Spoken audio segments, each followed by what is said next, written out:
Hello friends, आज हम chapter 27 के सेक्शन 353 से सेक्शन 357 सी के बारे में डिस्कस करेंगे।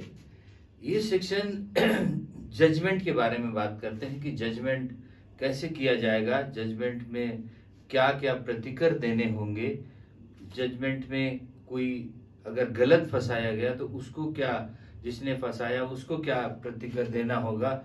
इन सब बातों का डिस्कस इस चैप्टर में किया गया है। तो सबसे पहले इसमें सेक्शन 353 जजमेंट क्या होगा उसके बारे में बताया गया कि जजमेंट कैसे किया जाएगा किसी कोर्ट के द्वारा।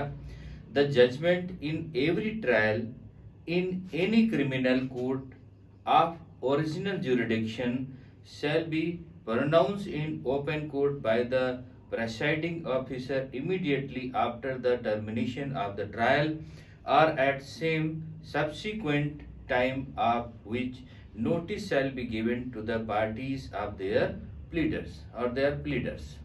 इसमें कहा गया कि जब उसका इन्वेस्टिगेशन खत्म हो जाएगा, जब उसका कोर्ट में ट्रायल खत्म हो जाएगा, उसके तुरंत बाद कोर्ट उसका जजमेंट सुना सकती है या उन प्लीडर्स को, उनके प्लीडर्स को या दोनों पार्टियों को नोटिस दे करके एक डेट फिक्स करके उस डेट को जजमेंट सुनाएगी। अब जजमेंट सुनाने में क्या करेगी? सब क्लास 1 कहता है by delivering the whole of the judgement, संपूर्ण निर्णय देकर सुनाया जाएगा पहली बात, या by reading out the whole of the judgement, या तो संपूर्ण निर्णय को पढ़ करके सुनाया जाएगा, या तो संपूर्ण निर्णय को पढ़ करके सुनाया जाएगा, या or reading out the operative part of the judgement and explaining the substance of the judgement in the language which is understood by the accused or his pleader. या तो उसका जो मुख्य पार्ट होगा उन्हें पढ़ करके सुनाया जाएगा और बाकी पार्ट का संक्षिप्त उसको डिटेल से समझाया जाएगा। समझाने के बाद में उसका जो उसकी भाषा में जो लैंग्वेज अक्यूज्ड या उसका प्लीडर समझता होगा उसकी भाषा में उसको क्लियर तरीके से समझाया जाएगा। इसके सब क्लास 3 कहता है it shall be dated and signed by the parties officer presiding officer in open court. अब जो जजमेंट पढ़ करके सुना दिया गया या उनको प्रोवाइड करके सुनाया गया, तब क्या होगा, उसके बाद में जो कोर्ट होगा, जो प्रेसाइडिंग ऑफिसर होगा, वो उस पर सिग्नेचर करेगा। It shall be dated, date डालेगा, signed by the presiding officer, वो उस पे ओपन कोर्ट में सिग्नेचर करेगा। And if it is not written with his own hand, अगर उसने स्वयं नहीं लिखा है, मतलब उसने अपनी हैंड राइटिंग में नहीं लिखा है, टाइप करवाया है या अदर तरीके से उसको लिखा गया है, तब क्या करेगा, every page of the judgment shall be signed by him, उसके हर एक पन्ने पर वह प्रेसाइडिंग ऑफिसर उस पर सिग्नेचर करेगा। और उसके बाद सब क्लास 4 कहता है द होल जजमेंट और a copy thereof shall be immediately made available for the perusal of the parties और their pleaders free of cost. पढ़ करके सुनाया जाएगा, सिग्नेचर किया जाएगा, डेट डाला जाएगा। अगर उसने खुद नहीं लिखा तो हर एक पेज पर उसका सिग्नेचर होगा। उसके बाद में उसकी एक एक कॉपी पार्टीज को मुफ्त में बिना किसी कास्ट के दिलाई जाएंगी। अब एक बात और ये भी कही सब क्लास 5 में, if the cast is in custody it shall be brought up to hear the judgement pronounce. अगर अभियुक्त कस्टडी में है, जेल में है, तो फिर उसे जजमेंट सुनाने के समय उसको कोर्ट में बुलाया जाएगा। और अगर कोर्ट अगर बाहर है तब भी अक्यूज्ड को कोर्ट में बुलाया जाएगा। लेकिन अगर कई अक्यूज्ड हैं, उनमें से कोई एक अक्यूज्ड या कुछ नहीं आ पाते हैं किसी कारणवश और बाकी अक्यूज्ड उस कोर्ट में मौजूद हैं, तो ऐसा नहीं कि जरूरी उसके आने तक जजमेंट नहीं सुनाया जाएगा, कोर्ट उनका जजमेंट सुना सकती है। ये भी इसमें एक क्लॉज में कहा गया है, तो सब क्लास 6 में। अब इसकी बात आ जाती है कि सेक्शन 354, ये तो 355 की बात, 53 की बात हो गई। सेक्शन 354 में कहा language and contents of judgement. जो जजमेंट है उसका लैंग्वेज क्या होगा और उसके कंटेंट्स क्या होंगे, उनके पैराग्राफ में क्या क्या लिखा जाएगा, इसके बारे में सेक्शन 354 कहता है। इसका सब क्लास 1 कहता है, 1 का सब क्लास ए कहता है shall be written in the language of the court. वह कोर्ट की भाषा में ही लिखा जाएगा। क्या होगा? जजमेंट कोर्ट की भाषा में लिखा जाएगा। एंड बी कहता है shall contain in point or points of determination the decision thereon and the reason for the decision. अब उसमें क्या प्रश्न और उनके उत्तर, उनका विनिश्चय करने के लिए उनके कारण अंतर्विष्ट किए जाएंगे, मतलब उनका कारण भी लिखा जाएगा उसमें से, इस वजह से ये भी इसमें लिखा जाएगा उसके पैरा में। अब इसकी बात लास्ट में कहा है इसकी कि जो उसमें दोष सिद्ध किया गया है या जिसके लिए वो दंड दिया जा रहा है उसको भी विनिर्दिष्ट करेगा कि आपको इस बात के लिए इस सेक्शन के तहत ये सिद्ध होता है और इसमें ये आपको दंड दिया जा रहा है। अगर इसका डी पार्ट कहता है अगर जजमेंट में वो दोष मुक्त किया जा रहा है, अगर दोष मुक्त किया जा रहा है तो उसका भी अभिकथन करेगा और ऐसा निर्देश दिया जाएगा कि वो स्वतंत्र कर दिया गया है। ये इसके सब क्लास 1 में ये बातें उस कोर्ट के जजमेंट में लिखी हुई होंगी। अब इसमें यह भी कहा गया कि अब जब उसको मृत्युदंड दिया जा रहा है तो उसमें यह भी लिखा जाएगा कि वो तब तक लटकाया जाएगा जब तक कि उसकी मृत्यु ना हो जाए।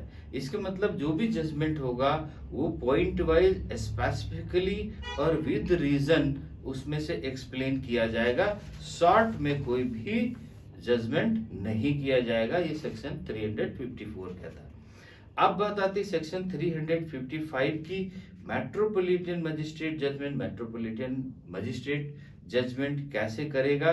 तो उसमें कहा गया instead of recording a judgement in the manner hereinbefore provided a metropolitan magistrate shall recorded the following particulars, namely उनमें जो मेट्रोपॉलिटन मजिस्ट्रेट करेगा उसमें ये चीजें लिखी हुई होंगी। पहली बात क्या लिखी होगी कि the serial number of the case, उस केस का सीरियल नंबर लिखा होगा, अपराध किए जाने की तारीख लिखी होगी और उसमें परिवादी का किसने उसमें उसके खिलाफ में कंप्लेंट किया है उसका नाम लिखा होगा, उसका डिटेल लिखा होगा और जो अक्यूज्ड होंगे उनका नाम, उनका माता पिता का नाम और उनका एड्रेस लिखा होगा और जो परिवाद किया गया वो साबित होता है या नहीं साबित होता है और जो अभियुक्त है उसकी परीक्षा, यदि कोई उसका एग्जामिनेशन हुआ है तो उसका डिटेल हुआ होगा और लास्ट में उसका अंतिम आदेश, लास्ट ऑर्डर होगा उसका, और ऐसे आदेश की तारीख डाली जाएगी और उसका सिग्नेचर किया जाएगा। ये सारी चीजें क्या होंगी? जो मेट्रोपॉलिटन मजिस्ट्रेट होगा उसके जजमेंट में ये चीजें स्पेसिफिकली लिखी हुई होंगी। अब सेक्शन 356 कहता है order for notifying address of previously convicted offender. जो पूर्व में हो चुका है उसके बारे में क्या कहा जाएगा? Imprisonment for a term of 3 years और upward bye any court other than that of the magistrate of the second class, such person also order that the residence of any change of or absence from such residence after release the notified as hereinafter provided for a term not exceeding 5 years from the date of the expiration of such sentence।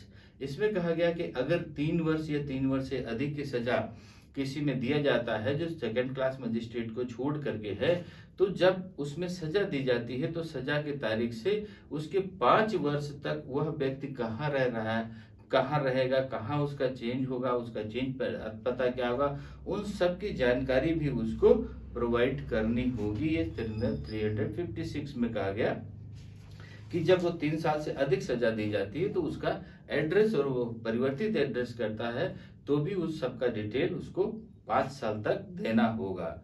अब section 357 कहता है order to पे compensation. Compensation को पे करने का order भी किया जाएगा।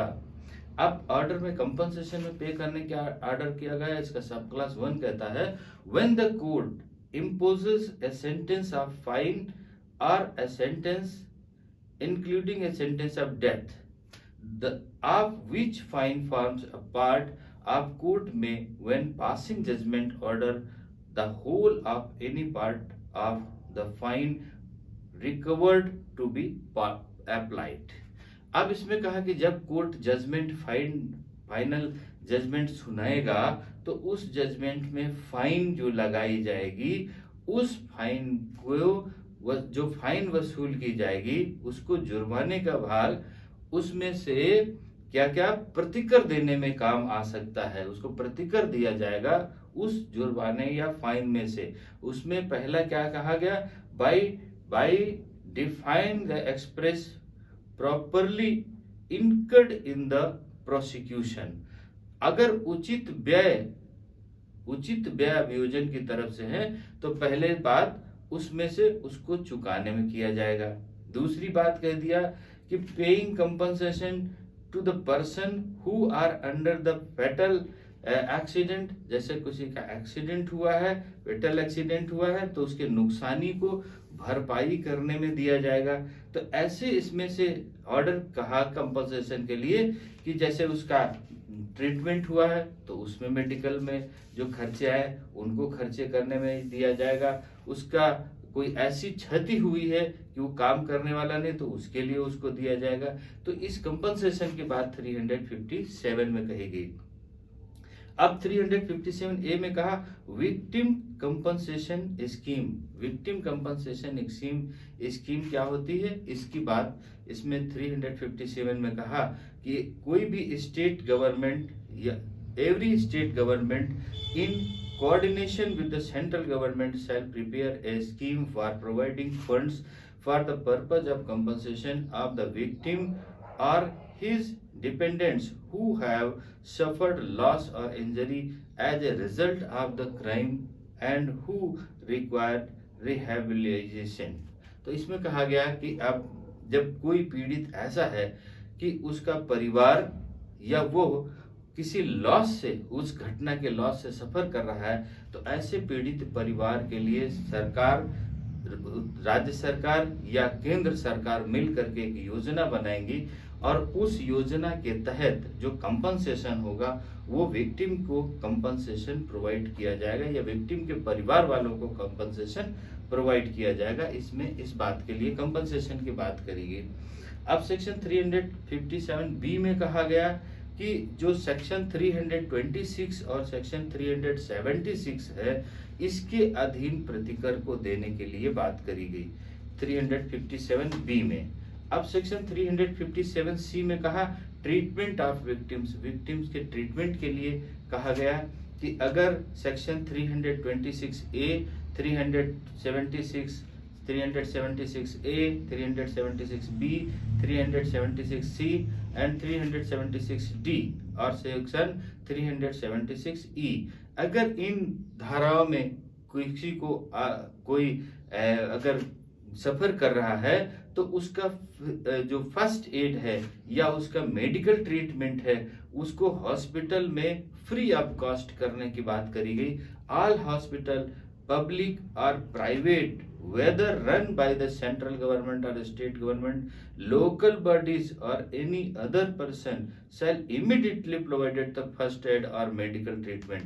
अगर इन सेक्शंस में कोई भी सफर कर रहा है तो उनमें से क्या करेगा, कोई भी हॉस्पिटल जिसको राज्य सरकार या केंद्र सरकार के अंतर्गत वो चल रही होंगी वो उसको फ्री और मुफ्त में ट्रीटमेंट करेंगी और उसका इलाज कराएंगे, उसका कोई चार्ज नहीं करेंगी। इसके बारे में सेक्शन 357 सी बात करता है। अब इसमें से कुछ सेक्शंस अभी हमने एक्सप्लेन किए 353 से लेकर के 357 सी तक। इनमें जो जजमेंट होगा, जजमेंट का पार्ट क्या होगा, कंपनसेशन क्या होगा। अब 358 से हम नेक्स्ट पार्ट में डिस्कस करेंगे। ओके, थैंक यू, जय हिंद।